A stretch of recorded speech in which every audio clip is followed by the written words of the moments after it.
Hello guys, आप सभी का बहुत बहुत स्वागत है आज के इस वीडियो में। और आज का ये हमारा एक नया ताज़ा सा वीडियो आप सभी के सामने अवेलेबल है, जहाँ पे हम हमारे जो हम लोग चैप्टर कल हमने पढ़ा था उसी को हम लोग आज कंटिन्यू करने वाले हैं।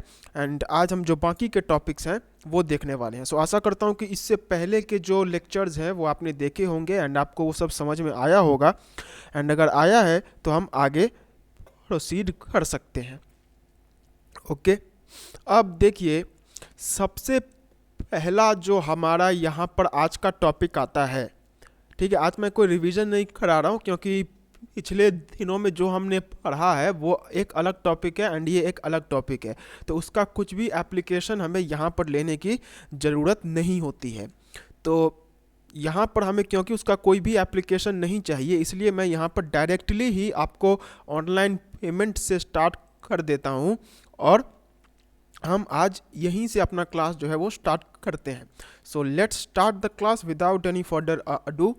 तो आज जो हमारा पहला टॉपिक है वो है दो बहुत ही ऐसे टॉपिक्स जो कि आपके लिए बहुत आसान एंड बहुत ही ज़्यादा प्रैक्टिकल होंगे। एक है ऑनलाइन पेमेंट्स एंड एक है ई banking.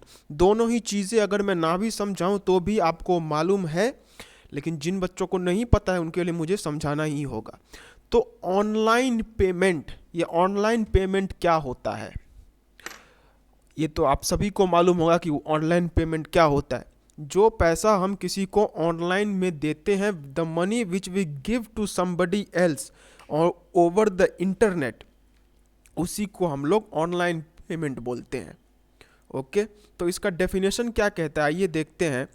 Online payment is a part of e-banking which refers to money that is exchanged electronically over the internet. Here, payment for a good or service availed is done electronically without physical transfer of money. The payment is done over the internet using electronic devices such as computers, smartphones, and tablets, etc.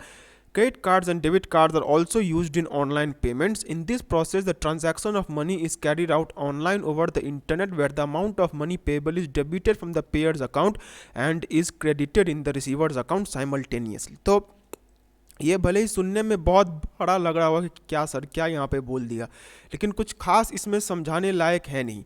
Online payment का मतलब क्या होता है? एक ऐसा payment जो कि internet के सहायता से किया जाता है, ना कि फिजिकल मोड में किया जाता है। ओके, अब हम पहले ज़माने की बात करते हैं। फॉर एग्जांपल, अगर हम पहले की बात करें जब ये पेटीएम वगैरह सब नहीं हुआ करता था, तो उस टाइम पे अगर आपको बहुत ज़्यादा पेमेंट करना होता था तो उस टाइम पे आपको एक मतलब हम क्या करते थे, उस टाइम पे चेक्स इशू करते थे कि ये चेक हमने किसी के नाम पे लिख दिया एंड वो बंदा जा करके बैंक से उतना पैसा कलेक्ट कर लिया करता था। तो अगर मैं इसका एक एग्जांपल से आपको समझाता हूँ। फॉर एग्जांपल, ये है एक कार का शोरूम है। ओके, अब जो कार का शोरूम है, उस कार का शोरूम फॉर एग्जांपल ये ईयर है 2012। अब आप गए हैं इसमें एक कार खरीदने के लिए, you have gone two by a car. Okay, अब यहाँ पे आप कार खरीदने गए हैं, आपको एक कार पसंद आ जाती है, आप टेस्ट ड्राइव सब कुछ करते हैं एंड उसके बाद आप उस ओनर को बोलते हैं कि भाई मैं यही कार खरीदूंगा। तो कहता है सर, ओके सर, लेकिन आप पेमेंट कैसे करेंगे? How are you going to do the payment of this? तो वो कहता है कि मैं कैश में पेमेंट करूंगा। अब एक जो गाड़ी होती है, गाड़ी तो 1000 रुपये 100 रुपये की तो गाड़ी आती नहीं है, गाड़ी आती है लाखों की। तो लाखों रुपए अगर कैश में दिए जाएंगे तो इसमें बहुत ज़्यादा झंझट है, क्योंकि उतना पैसा पहली बात गिनने के लिए भी लोग चाहिए एंड दूसरी बात है कि उसका खो जाने का डर है। बट फिर भी आपने यहाँ पर कहा कि आपका जो पैसा है वो मैं कैश के रूप में ही दूंगा।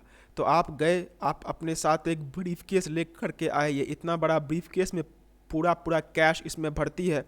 आपने जा कर के इसको कैश दे दिया एंड आप वहाँ से गाड़ी लेकर के आ गए।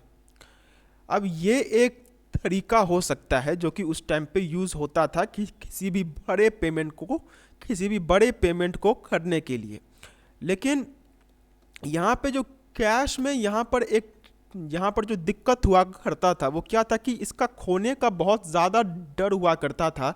एंड कैश जैसे कि हम जानते हैं कि इसके ऊपर किसी का कोई नज़र नहीं होता है, मतलब ये जो कैश होता है ये आपने सही तरीके से पैसा अर्न किया है या फिर गलत तरीक़ों से पैसा अर्न किया है, मतलब ये ब्लैक मनी है या फिर वाइट मनी है, ये चीज़ इसमें समझ में नहीं आती थी।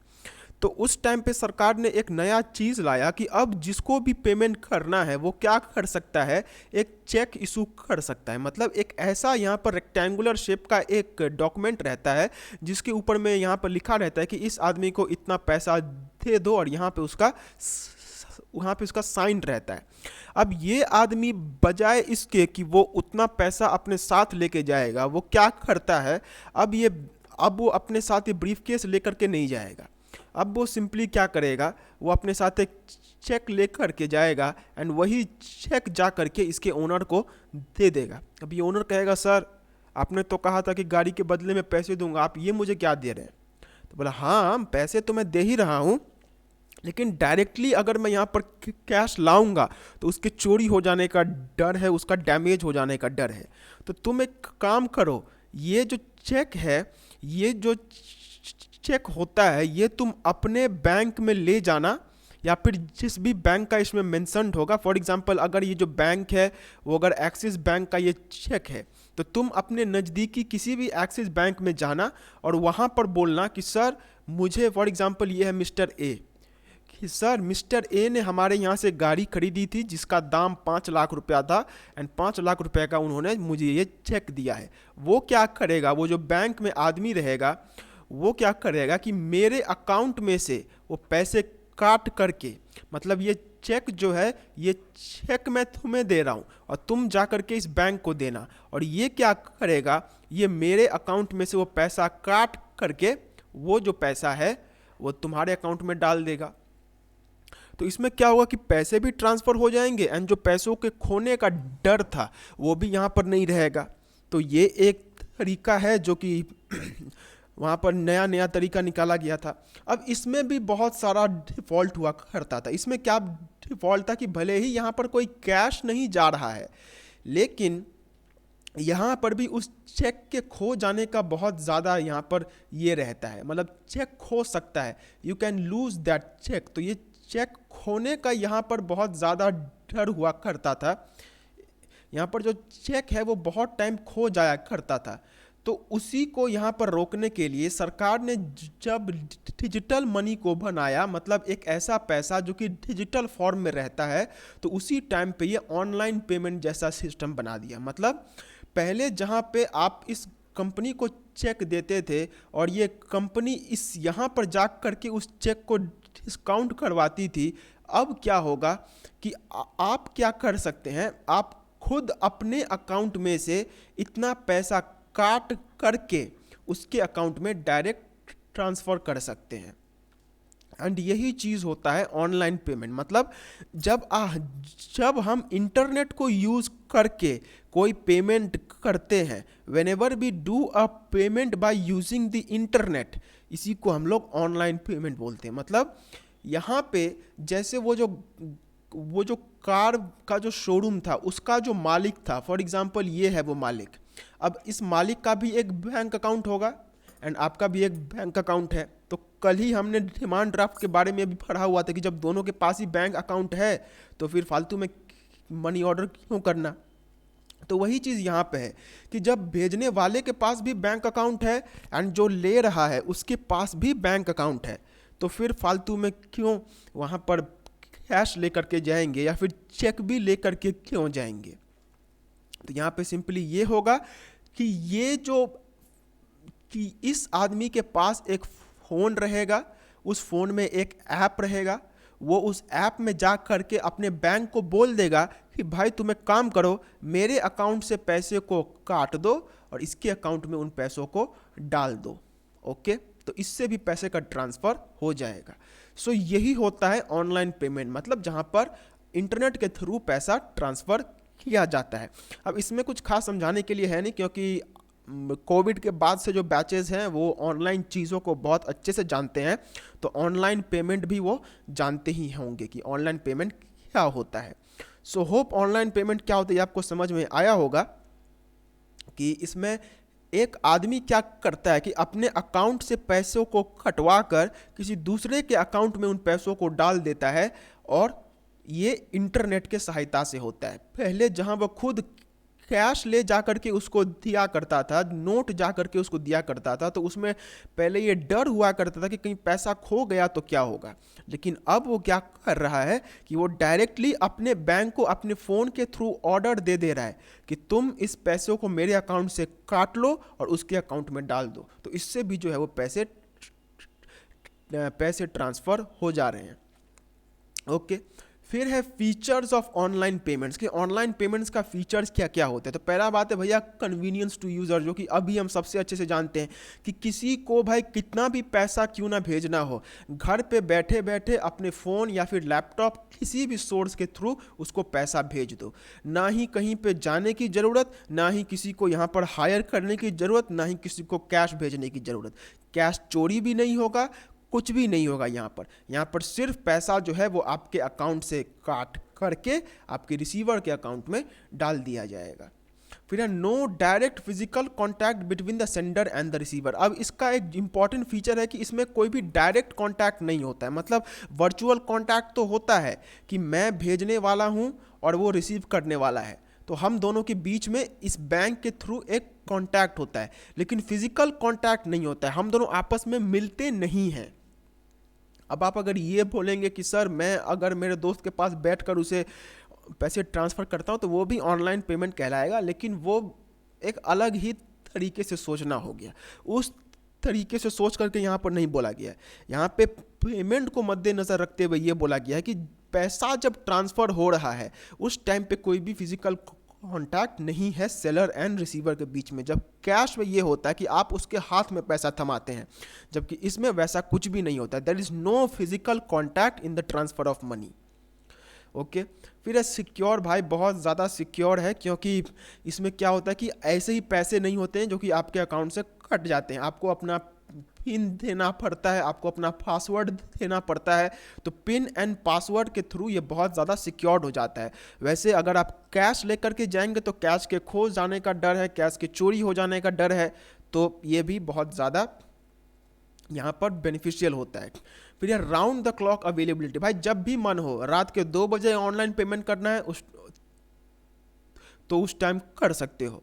रात की जो सुबह के 5 बजे करना है उस टाइम भी कर सकते हो, जब मन चाहा। साल के 365 दिन और 24 घंटे जब भी मन चाहा इसमें पैसा भेजा जा सकता है। सिर्फ अपना फ़ोन खोलो या फिर अपना जो कंप्यूटर है वो खोलो, अपना अकाउंट का उसमें डिटेल्स भर दो और जिसको भेजना है उसका भर दो और वहाँ पे पैसा ट्रांसफ़र हो जाएगा।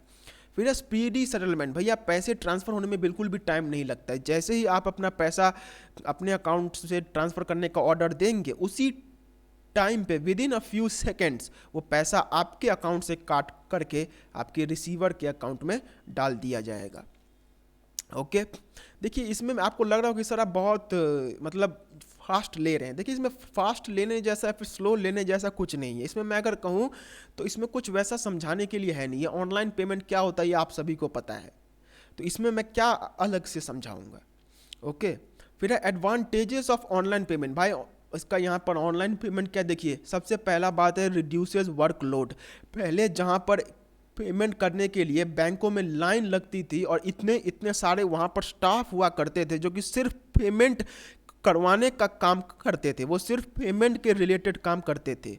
अब वही काम जो है वो मशीन्स के थ्रू होता है, तो इससे जो ह्यूमंस हैं, मतलब जो इंसानों का जो काम है वो बहुत हद तक डिक्रीज हो गया है। In online payment, transactions are carried out by machines. This reduces workload of both the buying party and the selling party to a great extent. पहले जहाँ पैसे भेजने के लिए भाई सुबह सुबह उठो, नहाओ धो सब कुछ करो और उसके बाद बैंक में जाओ, बैंक में लाइन में खड़े रहो, वहाँ पर जब तुम्हारी बारी आएगी तब पैसा दो, कुछ गलती हुआ तो फिर से जाओ, फिर से रिवीजन करो, फिर से वहाँ पर पैसा जमा करो, अंत में जाके पैसे ट्रांसफ़र होंगे, 4-5 दिन बाद उसके अकाउंट में ट्रांसफ़र होंगे। इतना झमेला यहाँ पर सिंपली है भैया, अपने फ़ोन से पैसा ट्रांसफ़र करो, इंस्टेंटली आपके अकाउंट से कट करके चला जाएगा। फिर है लो लेबर कॉस्ट। मतलब इसमें लेबर कॉस्ट भी बहुत ज़्यादा कम लगता है, क्योंकि जाहिर सी बात है अगर मशीन है तो मशीन को इस्तेमाल करना मतलब कैपिटल इंटेंसिव टेक्निक का इस्तेमाल हो रहा है। तो भले ही उस मशीन को एक बार में खरीदने का कॉस्ट बहुत ज़्यादा होगा, लेकिन जैसे जैसे हम उसे यूज़ करेंगे वैसे वैसे खर्चा कम पड़ेगा। क्योंकि अगर मैं 100 आदमी को उसके लिए उस काम के लिए नौकरी पे देता हूँ तो उसमें मेरा खर्चा बहुत ज़्यादा हो जाएगा, लेकिन वहीं अगर मैं 100 लोगों की जगह एक मशीन दे देता हूँ तो इससे मेरा खर्चा बहुत हद तक कम हो जाएगा। ठीक है। फिर कन्वीनियंट है भैया, बहुत आसान है, कहीं जाने की ज़रूरत नहीं है, घर में बैठ कर के कर सकते हैं। फिर फास्ट ट्रांजैक्शन, पैसे बहुत जल्दी पहुंच जाते हैं आपके अकाउंट से डायरेक्ट काट करके आपके रिसीवर के अकाउंट में उसी टाइम पे ट्रांसफ़र हो जाते हैं। रिस्क बहुत कम है। अब देखिए यहाँ पे एक वर्ड है जिसके ऊपर ध्यान दीजिएगा, लो रिस्क। लो रिस्क मतलब रिस्क कम है लेकिन रिस्क नहीं है ऐसा नहीं है। तो लो रिस्क जो है वो इसका एक बहुत बड़ा एडवांटेज है कि इसमें पैसा भेजने पे बहुत, मतलब ये नहीं रहता कि आपका पैसा खो जाएगा।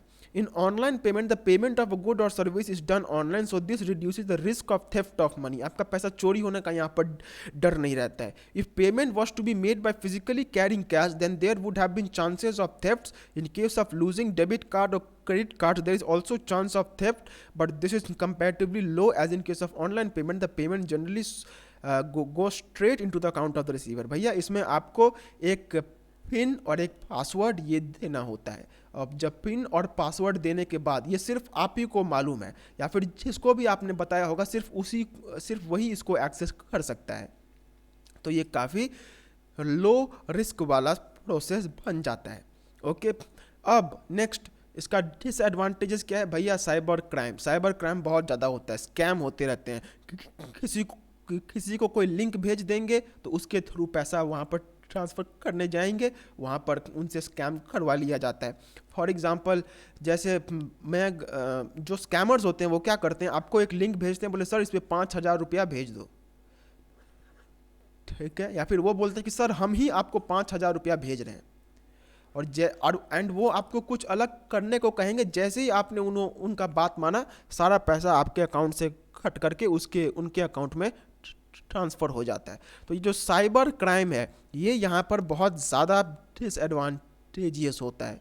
फिर टेक्निकल प्रॉब्लम, सर्वर इश्यूज़ हो सकता है, जो सर्वर है वो हैंग कर सकता है, जो वेबसाइट है वो क्रैश कर सकता है। बहुत बार ये होता है कि भाई पैसे जो होते हैं वो कट जाते हैं लेकिन दूसरे के अकाउंट में पहुंचते ही नहीं है। तो ये सब इसका डिसएडवांटेजेस है। फिर है miss use of user information. अब देखिए आपका जो बैंक होता है ना, वो बैंक के पास सारा इन्फॉर्मेशन रहता है कि आप कौन हैं, आप कहाँ पे रहते हैं, आपने कब कितना रुपए का ट्रांसफ़र किया, ये सब कुछ इसमें रहता है। तो ये जो यूज़र इन्फॉर्मेशन है ये बहुत ज़्यादा, अगर आपका बैंक अच्छा है तब तो ठीक है, लेकिन अगर आपके बैंक ने इस डेटा को ख़राब तरीके से इस्तेमाल किया, मतलब ये जो डेटा है ये किसी बाहर के सरकार के साथ शेयर कर दिया या फिर उनको ये डेटा बेच दिया, तब ये बहुत ज़्यादा डिसएडवांटेजियस हो जाएगा। क्योंकि ये जो बैंक्स होते हैं इनके पास सभी डाटा है। अब ये अगर ठीक से इस्तेमाल करेंगे तो ठीक है, लेकिन अगर गलत तरीके से इस्तेमाल हुआ तो ये डिसएडवांटेजियस हो जाएगा।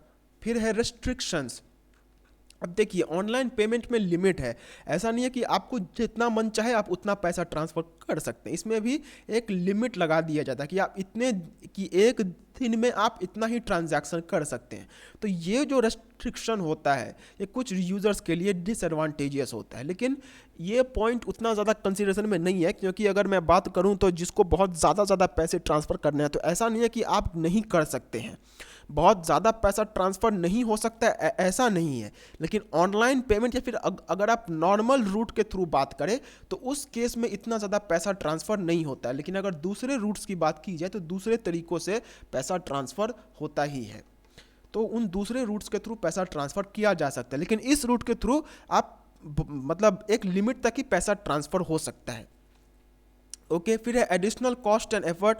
भाई तुमको जो है यहाँ पर, मतलब अगर मैं बात करूँ तो भले ही ऑनलाइन पेमेंट करना आसान है, लेकिन उस ऑनलाइन पेमेंट सर्विस को लेने के लिए बहुत बैंक्स आपसे पैसा चार्ज करते हैं। मतलब बैंक आपसे भी एक पैसा का अमाउंट जो है वो चार्ज करती है।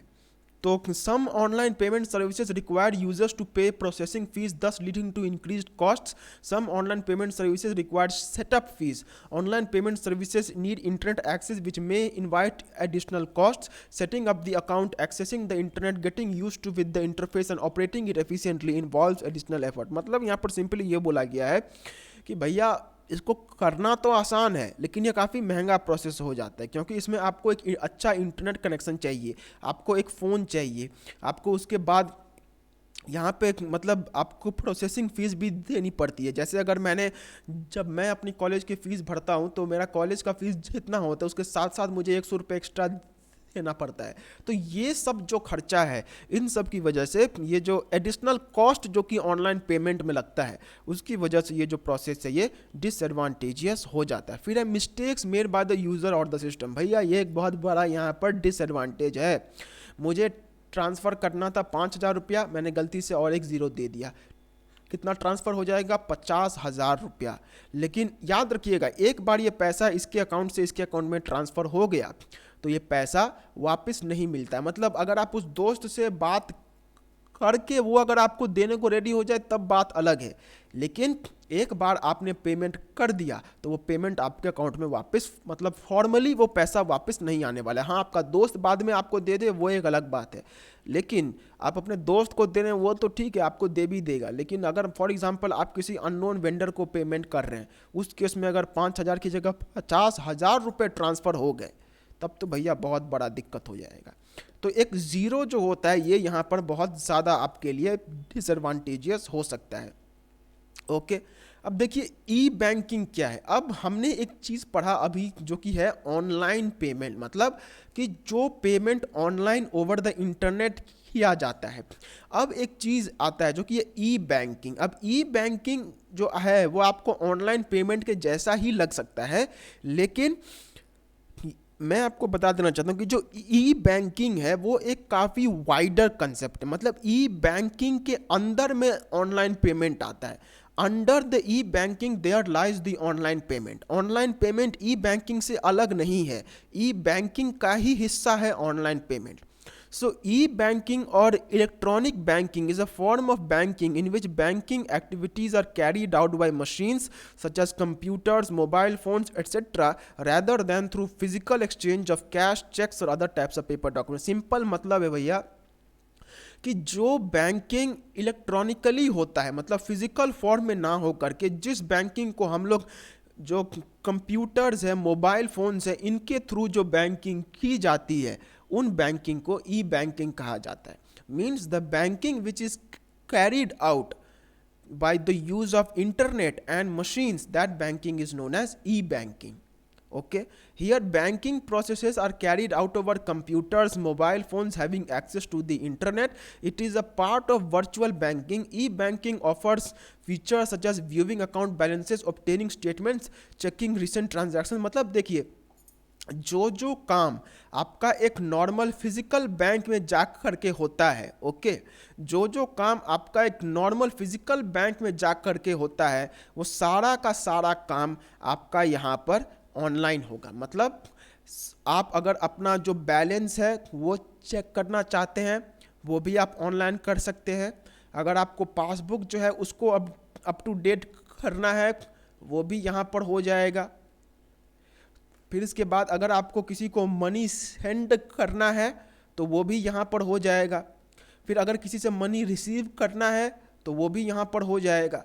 तो मतलब बैंकिंग का हर एक चीज़ जो कि फिजिकली पॉसिबल है, जब वही चीज़ इलेक्ट्रॉनिकली होता है तो उसको हम लोग ई बैंकिंग कहते हैं. जैसे जो पढ़ाना है वो पहले फिजिकल फॉर्म में हुआ करता था, कि उस टाइम मैं फिजिकली बच्चों को पढ़ाया करता था जो फिजिकल क्लासेस होते थे, लेकिन वही चीज़ अब ऑनलाइन हो चुका है, जो कि अभी मैं आप सभी को करवा रहा हूँ, कि अभी मैं ऑनलाइन ही आप सभी को पढ़ा रहा हूँ.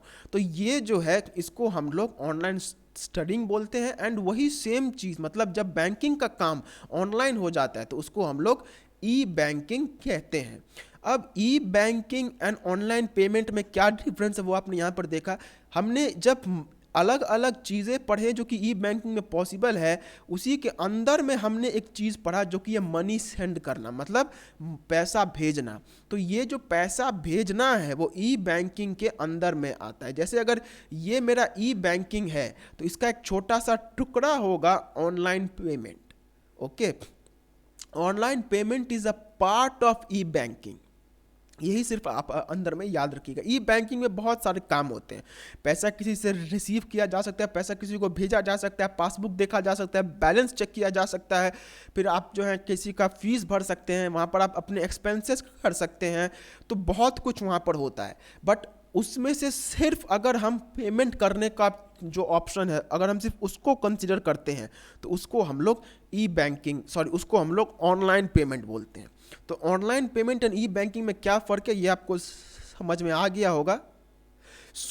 अभी जो है हम ऑनलाइन बैंकिंग के बारे में अपना जानने वाले हैं कि ऑनलाइन बैंकिंग का फीचर्स क्या क्या होता है। पहला होता है भाई राउंड द क्लॉक अवेलेबिलिटी, जब मन चाहो तब कर सकते हो, दिन के 24 घंटे, साल के 365 दिन, कोई भी यहाँ पर ये चीज़ नहीं है। मतलब अगर नॉर्मल बैंकिंग की बात की जाए तो वो सुबह के 9:30 से लेकर के 5:30 जो भी वहाँ का टाइमिंग रहता है ऑफिस आवर्स, उस हिसाब से वहाँ पर वो काम होता है। लेकिन अगर मैं ऑनलाइन बैंकिंग की बात करूँ तो आप यहाँ पर सारा काम जो कि एक बैंक में पॉसिबल है वो सारा का सारा काम आप यहाँ पर ऑनलाइन कर सकते हैं। ओके, फिर देखिए एक्यूरेसी। अब अगर मैं बैंकों की बात करूं जो फिजिकल बैंक्स होते हैं, फिर फिजिकल बैंक्स में इतने सारे लोग काम करते हैं, उससे भी ज़्यादा बड़ा बात यह है कि एक आदमी के ऊपर में हज़ारों आदमी का बोझ रहता है। मतलब एक आदमी रोज़ हज़ार नहीं तो कम से कम 200-300 लोगों का काम वो वहाँ पर करता ही होगा। तो जब वो उतना काम करता है तो उसमें बहुत ज़्यादा चांसेस है कि वो मिस्टेक कर सकता है। जैसे आपके अकाउंट में पैसा, आपके अकाउंट से पैसा, मतलब आपके अकाउंट में उसने फॉर एग्जांपल आपने वहाँ पर जाकर कहा कि सर मुझे अपने अकाउंट से 5,000 रुपये अपने दोस्त को भेजने हैं। उसने वहाँ पर वही गलती किया कि उसने 5,000 की जगह वहाँ पर 50,000 लिख दिया। अब वो उसके तरफ से गलती हो गया। तो क्योंकि ह्यूमन बींग्स जो होते हैं वो टोटली परफेक्ट या फिर एक्यूरेट नहीं होते हैं, तो उनके द्वारा जो गलतियाँ होती है वो बहुत होती है। वो जो गलतियाँ होती है वो बहुत करते हैं। तो ये जो गलतियां हैं ये यहाँ पर नहीं होता है क्योंकि ये मशीन है and machine can be 100% perfect. Okay, फिर reduces workload of the banks. जैसा कि मैंने कहा कि पहले एक आदमी के ऊपर में 200-300 लोग हुआ करते थे। अब उन्हीं 200 लोग अब वही 200-300 लोग को संभालने के लिए वहाँ पर सिर्फ एक ऑनलाइन बैंकिंग का सिस्टम है। तो इससे क्या हुआ है कि ये जो लोग हैं इन सभी लोगों का जो मतलब जो बर्डन है जो कि एक पहले किसी एक पे रहता था, अब वही सब कुछ इन सब पे ट्रांसफ़र हो गया है। ओके, फिर है expansion of the reach of the bank. जो बैंक है उससे रीच बहुत ज़्यादा बढ़ता है। देखिए पहले जो बैंक्स है वो इतने ज़्यादा रीच नहीं हुआ करते थे, मतलब बैंक्स उतने लोगों तक पहुंचते नहीं थे। लेकिन अब बैंक्स बहुत ज़्यादा पहुंचता है क्योंकि अगर मैं बात करूं तो अब क्या हो गया है कि जिसके पास एक फ़ोन है उसके पास एक बैंक है। यस, मतलब आपका जो बैंक का ब्रांच है वो सिर्फ अब फिजिकली नहीं रह गया है, वो अब ऑनलाइन आ चुका है। तो पहले जहां पर बैंकिंग का काम सिर्फ एक बैंक में हुआ करता था, वहीं अब क्या होता है कि वो जो काम है वो ऑनलाइन हो जाता है, मतलब कोई भी आदमी कर सकता है। तो इससे जो बैंक का रीच है वो बहुत ज़्यादा बढ़ गया है। पहले जहाँ कुछ गिने चुने लोग ही फिजिकली बैंक में जा कर के वहाँ पर काम मतलब अपना काम निकलवाया करते थे, वही उससे भी ज़्यादा लोग अब ऑनलाइन मीडियम के थ्रू बैंकिंग का काम करते हैं। तो इससे जो कंपनी का जो रीच है वो बहुत ज़्यादा बढ़ गया है। ओके, फिर इसके बाद है लो एडमिनिस्ट्रेशन कॉस्ट। अब देखिए ये जो ई बैंकिंग होता है, ये ई बैंकिंग में खर्चा कम होता है। इसका मतलब एडमिनिस्ट्रिंग कॉस्ट यहाँ पर बोला गया, याद रखिएगा। एडमिनिस्ट्रिंग कॉस्ट मतलब कि अगर मुझे ई बैंकिंग करना है, मतलब अगर मुझे अपने बैंक को ई बैंकिंग के साथ लेना है तो उसमें मुझे क्या करना होगा, मुझे एक सर्वर अपने बैंक में लगाना पड़ेगा। बस ये सर्वर लगा देने के बाद मेरा काम वहाँ पर ख़त्म। मतलब जैसे ही मैंने वहाँ पर मशीनरी लगा दी मेरा काम वहीं पर ख़त्म। अब हो सकता है कि जो मशीनरी है, ये मशीनरी को मैंने 10 लाख में ख़रीदा था, तो इनिशियली ये मुझे बहुत ज़्यादा लग सकता है कि इतने सारे पैसे क्यों खर्चा कर दिए। लेकिन अगर मतलब अगर दूसरे एंगल से देखा जाए तो वही अगर जैसे ये जो मशीन है ये कम से कम लाखों आदमी का काम संभाल सकता है। तो अगर जैसे अगर मैं बात करूं तो पहले जहां लाखों आदमी को संभालने के लिए अगर 1,000 लोग लगते थे और हर आदमी को फॉर एग्जांपल अगर आप 10,000 रुपये सैलरी दिया करते थे तो कितना हो गया,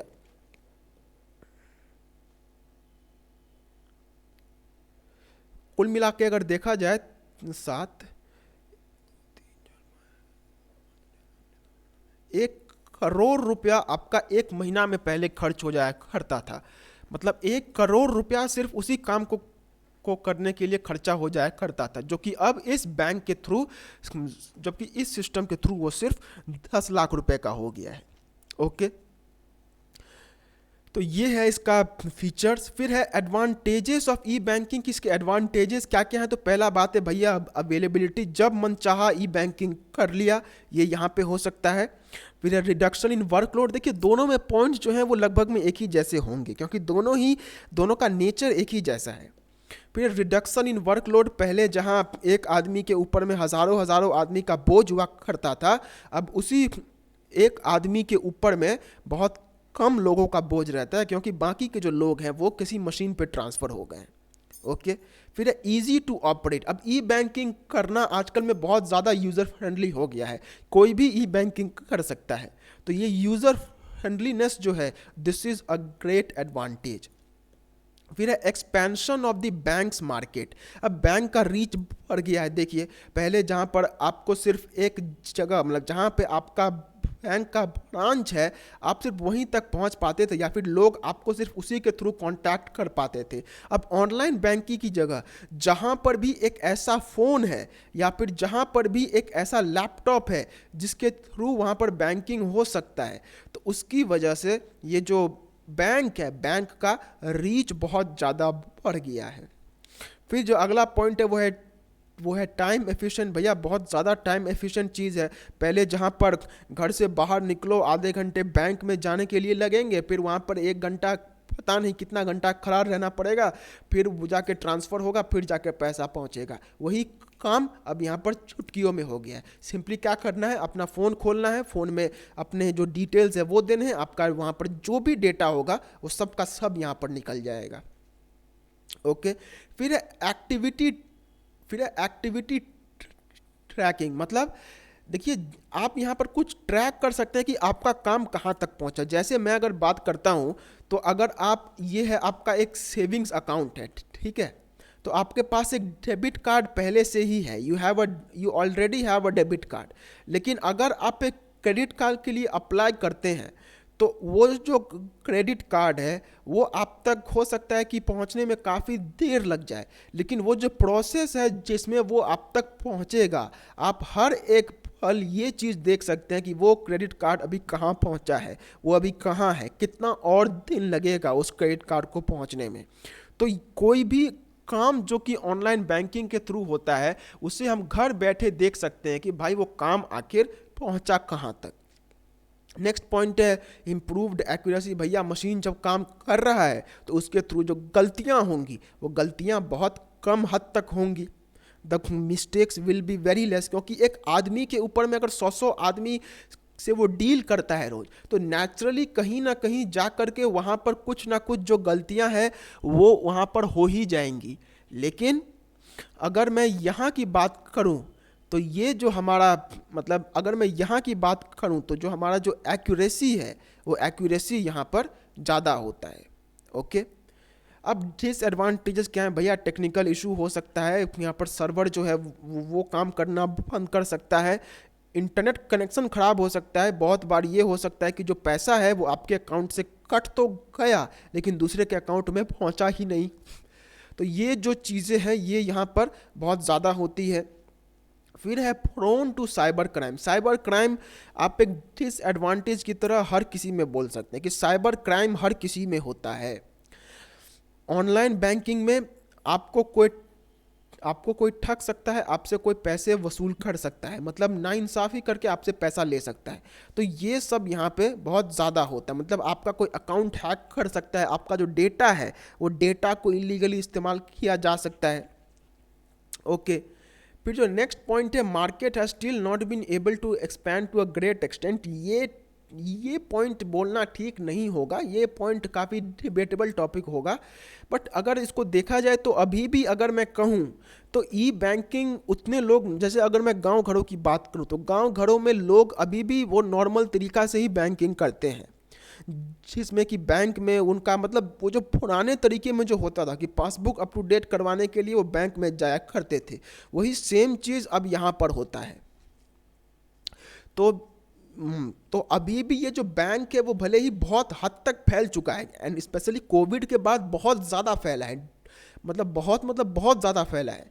बट फिर भी कुछ ना कुछ लोग तो हैं ही जो कि अभी भी इसको इस्तेमाल नहीं करते हैं। तो इसका मार्केट मतलब अगर मैं कहूँ तो 100% तो नहीं है, लेकिन वो उतना हो भी नहीं पाएगा, बट अच्छा खासा है। ओके।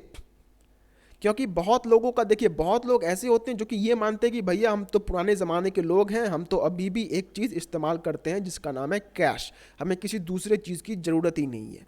तो बिकॉज ऑफ दैट वो जो है इस चीज़ को मतलब वो जो है इस चीज़ को वो लोग उतना ज़्यादा यूज़ करना प्रिफर नहीं करते हैं। फिर एरर, भैया यहाँ पे भी एरर हो सकता है। बैंक में बहुत ज़्यादा भीड़ थी, आपने बोला 5,000, उसने सुना 50,000, बस एक ज़ीरो दे दिया, आपके अकाउंट से पैसे कट जाएंगे, अब आप उससे झगड़ा करते रहिए। Okay.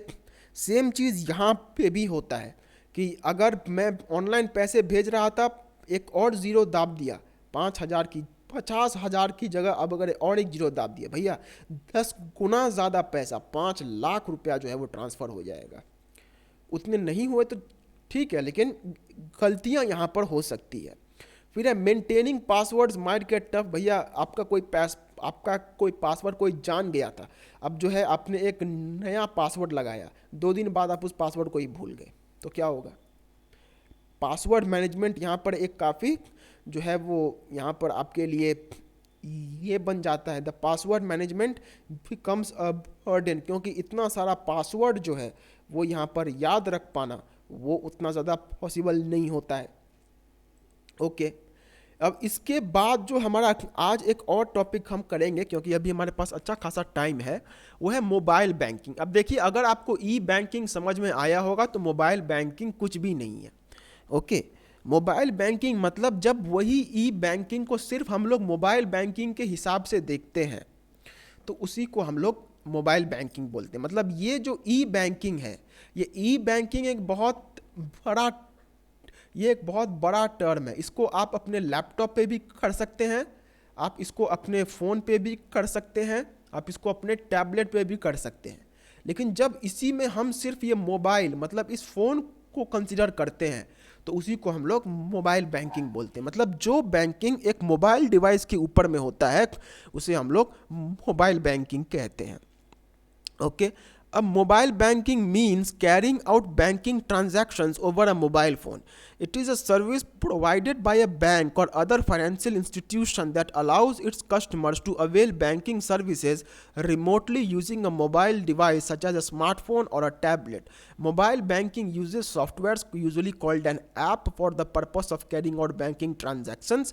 The app provides banking services such as obtaining account balances and list of, ये आपको मालूम ही है कि मोबाइल बैंकिंग में क्या होता है कि आपके फ़ोन में एक ऐप इंस्टॉल्ड रहता है जो कि आपके उस बैंक का रहता है, एंड उसी सॉफ्टवेयर के जरिए जो जो काम all that work which you were doing on a physical bank, वही सारे काम आप इस पे भी कर सकते हैं। मतलब जब वही सारा काम मोबाइल पे किया जाए तो उसी को मोबाइल बैंकिंग कहा जाता है। अब एसएमएस अलर्ट क्या होता है भाई, अगर ये भी मुझे समझाने की ज़रूरत है तब तो इतना सा पानी ले करके उसमें डूब जाना चाहिए। एसएमएस अलर्ट का मतलब क्या है कि आप अपने बैंक को ये बोल देते हैं कि भाई ये लो मेरा फ़ोन, कोई भी एसएमएस अगर होगा तो इसके बारे में मुझे मेरे फ़ोन पे भेज देना। इसी को एसएमएस अलर्ट कहा जाता है। मतलब आप जब भी आप अपना बैंक अकाउंट खुलवाते हैं तो आपका बैंक क्या करता है कि आपका जो मोबाइल नंबर है उसको वो अपने सिस्टम में रजिस्टर कर लेता है, एंड जब भी आपके बैंक अकाउंट से या फिर बैंकिंग से रिलेटेड कोई भी ऐसी इंफॉर्मेशन होती है जिसको कि बैंक को लगता है कि ये इंफॉर्मेशन मुझे इसको भेजना चाहिए, तो वो इंफॉर्मेशन वो इसके थ्रू भेज देती है। तो यही होता है एसएमएस अलर्ट। मतलब जब आपको एसएमएस के थ्रू जब पैसा भेजा जाता है तो उसे एसएमएस अलर्ट कहा जाता है। ओके, अब इसके बाद जो हमारा नेक्स्ट टॉपिक है वो है एडवांटेजेस ऑफ मोबाइल बैंकिंग। ये भी ई बैंकिंग एंड ऑनलाइन पेमेंट्स की तरह सिमिलर ही है। सबसे पहला बात, वर्क बर्डन बहुत ज़्यादा कम हो गया। पहले जहां बैंक में इतनी लंबी लंबी भीड़ लगा करती थी, लोग लाइन में खड़े रह रह के अपना काम करवाया करते थे, अब सारा लाइन गायब, सब अपने फ़ोन पे बैठ करके बैंकिंग कर सकते हैं। तो इससे जो बैंक के जो लोग हैं उनका जो बर्डन है वो बहुत हद तक डिक्रीज़ हुआ है। फिर है अवेलेबिलिटी, साल के 365 दिन के 24 घंटे ये यहाँ पर अवेलेबल रहेगा। ठीक है, लो कॉस्ट, भैया बैंकिंग करने के लिए आपको कुछ खास नहीं करना होगा, बस एक ऐप डाउनलोड कीजिए, वो ऐप भी फ्री ही होता है, उसमें बस अपना बैंक का जो डिटेल्स है वो वहाँ पर उसमें फिलअप कर दीजिए, खर्चा इसमें बहुत कम होता है। वहीं मतलब यहाँ पे देखिए, जब भी मैं कोई मशीनरी चीज़ की बात करूँ तो इनिशियल कॉस्ट बहुत ज़्यादा होता है। जैसे मैं अगर बात करूँ तो मुझे अगर जैसे मैंने वहाँ पर जब वो 10 लाख रुपए की मशीन खरीदी थी तो एक बार में लगा भाई 10-10 लाख रुपए खर्चा कर दिए, इतने पैसे कौन खर्चा करता है। लेकिन उसी को जब आप अपने उसी को जब आप ऑपरेशन के हिसाब से देखेंगे कि ये जो 10 लाख की मशीन है ये मेरा करोड़ों रुपए बचाने वाली है, तब उस टाइम हमें लगता है कि नहीं यार यही ठीक है। तो भले ही मोबाइल बैंकिंग को सेटअप करना जो है वो थोड़ा सा मुश्किल हो सकता है, setting up mobile banking facility that can be a bit tough, लेकिन एक बार जब वो ये हो जाता है तब उसके बाद वहाँ पर कुछ भी ऐसा खास नहीं रहता है, कुछ खास खर्चा नहीं होता है। एंड बात की जाए यूज़र की तो भैया सिर्फ ऐप स्टोर पे जाओ, वहाँ से अपना जो ये है ऐप को डाउनलोड करो, उसको फ़ोन में यूज़ करो, बहुत ज़्यादा टाइम बचता है। ये तो हर एक पॉइंट में यहाँ पर चलता हुआ आया है भाई कि ये चैप्टर इसीलिए है ताकि बैंकिंग को और ज़्यादा फास्ट बनाया जा सके। तो टाइम जो है वो तो बचेगा ही बचेगा। तो इसमें बहुत ज़्यादा टाइम बचता है, फिजिकली बैंक में जा कर के घंटों खड़े रहने की ज़रूरत नहीं है। अपने घर पे से सिंपली क्या करो, ये जो हमारा अपना बैंक का ऐप खोलो, उस ऐप में जाओ, जिसको पैसा भेजना है उसका वहाँ पे डिटेल्स दे दो, पैसा फट से ट्रांसफ़र, बस हो गया। नेक्स्ट है expand the market of the bank. Mobile banking की वजह से हर एक के हाथों में अब एक बैंक का ब्रांच आ चुका है, एंड इसकी वजह से ये जो मार्केट है बैंक का वो बहुत ज़्यादा रीच हो गया। पहले जहाँ पर जो बैंक का काम है वो सिर्फ एक लिमिट पे रीच हुआ करता था, जहाँ पर उसका फिजिकल ब्रांच है वो सिर्फ उसके आसपास के एरिया में ही काम कर पाता था। अब उसको ब्रांच से कोई मतलब नहीं है, वो देश के कोने कोने तक फैल चुका है, जो कि यहाँ पे बहुत बड़ा इसका एक एडवांटेज है भाई। फिर इसके बाद डिसएडवांटेज, भैया कॉपी पेस्ट, हर एक में सेम डिसएडवांटेज। टेक्निकल प्रॉब्लम्स हो सकती है, सर्वर क्रैश कर गया, ऐप काम नहीं कर रहा है, इंटरनेट इश्यूज़, हर एक में सेम। साइबर क्राइम, भैया साइबर क्राइम बहुत ज़्यादा हो सकता है। किसी ने कहा कि सर आपको पेमेंट करना है ना, बोला हाँ सर, ये लिंक भेज रहा हूँ, लिंक पे क्लिक करो, मालूम चला 5,000 देने की जगह जो जितने भी 5 लाख रुपए जो भी थे सारे अकाउंट से गायब हो गए। तो ये यहाँ पर बहुत ज़्यादा होता है।